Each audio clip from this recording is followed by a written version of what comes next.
networking group. Hey, Larry.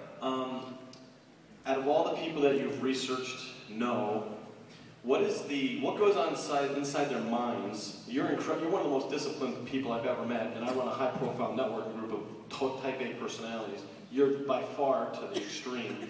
What goes on inside the mindset of these massive achievers when it comes to fitness and all the things that you've learned? I find that they're tinkerers. They're constantly tinkering, and they keep good records, and that allows them to spot patterns. And that does not mean that they're using fancy applications. It might just be a pad and paper, but they keep very good records, and they do not accept the limitations that have been set in front of them. So for a long time it was thought, 1,000-pound squat, impossible, can never be done. I know someone who at 275 can bench press more than 1,000 pounds. I know somebody who's 150 pounds who can bench press 600 pounds.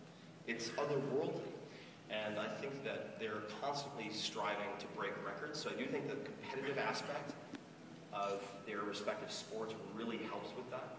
And in, let's just say, business, it's more difficult because the objectives are oftentimes more nebulous.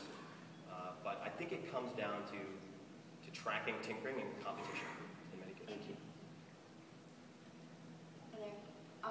I had a question. I know you talk a lot about the minimum and the MED, but what about for people that maybe they are really active already? Like, are we messing ourselves up by, like, if I run twice a week and I'm doing yoga all the time, am I hurting myself? Because you talk a lot about kind of what's the least that you can do to be your best. What about people that like to be really active? So I like to be really active as well, and I really enjoy rock climbing, really enjoy long hikes. I try to do 4 to 5 hour hike every week. But I distinguish between exercise and recreation. So I do think that past a certain point you can do a lot of damage. Let's just say you're doing very high volume triathlon or marathon training. Absolutely, you do a lot of permanent damage to yourself. And there are relatively simple ways to track overtraining, whether it's temperature. Grip strength in the morning is actually a great way to monitor that. But recreation is for fun. I think also just quality of life. And then exercise I view as that dosing for a very specific outcome. But I think you just need to track your injuries. What's going to hurt you more than exercise is extended sitting, just as a side note. Everybody out!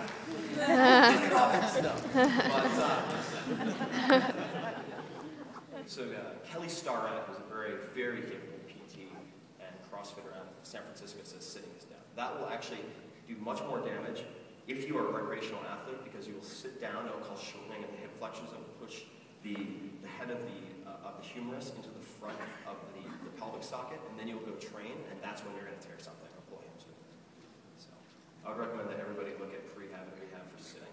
So exercise is the weight stuff and the kettlebell stuff that you talk about in the book, and all the other stuff is your recreation? Yeah, absolutely. Or it doesn't have to be weight training. So let's just say that you're training for your first marathon. You can accomplish that with less than 6 hours of training per week.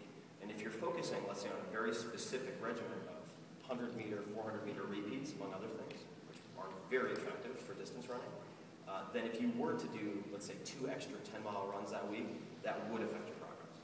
But if you don't have a competitive goal, then I'd say go ahead.